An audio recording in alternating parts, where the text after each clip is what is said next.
Floating status o wala pa'y klaro nga estado sa employment ang giatubang karon sa kapin usa ka gatos ka mga trabahante sa Prime Waste Solutions human gipasirado ang kompanya sa Department of Environment and Natural Resources kun DENR pinaagi sa cease and desist order tungod sa pagdahili sa basura sa Binaliw landfill niadtong Enero 8, 2026. Tungod niini, gisuta sa Department of Labor and Employment Central Visayas kun DOLE 7 kung gisweldohan ba ang mga trabahante karong buwan sa Enero o gitabangan ba sa kompanya. Kaya ang amo yung gitinguha nga ang mga workers ma-save yun bitaw ma-rescue ug mahatagan sa insakto nga benepisyo. So gihatagan sad nila og sweldo for the whole month of January. Ang salary sa affected workers for the month gihatag nila pitsa 20. Gitan-aw kung unsa ba covered ba gyud ang katong mga workers sa social welfare benefits no SSS, Pag-ibig and PhilHealth. So ingon ang management nga covered gyud sila. Manifested ang taga SSS nga hatagan gyud nila og priority ang kadtong mga biktima. Base sa datos sa DOLE 7, mukabat sa 144 ang kinatibuk ang labor force sa Binaliw landfill. Diin 118 niini mga trabahante sa Prime Waste ug 54 mga subcontractors. Natala ang anaa sa 27 sa 118 ka mga workers sa Prime Waste ug siyam sa 36 ka mga subcontractors ang namatay tungod sa nahitabong trash slide.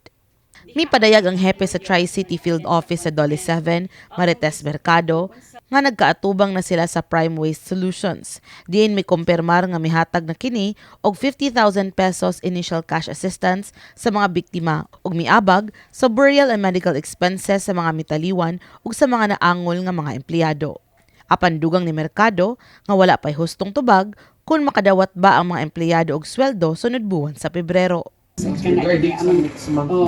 next month siguro kay magkandak naman mi og kani sa Shepherd nato ongoing man na siya. So amo yung paningkamutan nga muhatag sad sila sa ilahang sweldo ang management. Subay sa kahimtang niini mga naapektuhan nga mga empleyado, may pahinumdom sa merkado sa ilang mga serbisyo alang sa mga displaced workers sama sa tupad assistance o sa PESO Public Employment Service Office kun PESO.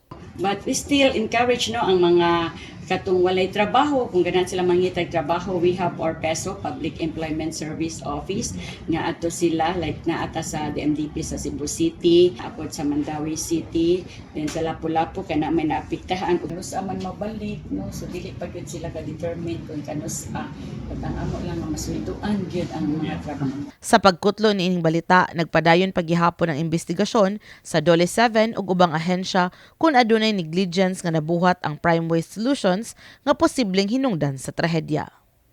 Kauban si Eliza May Peñaranda, kini si Angelica Faisanyal alang sa My TV, Cebu.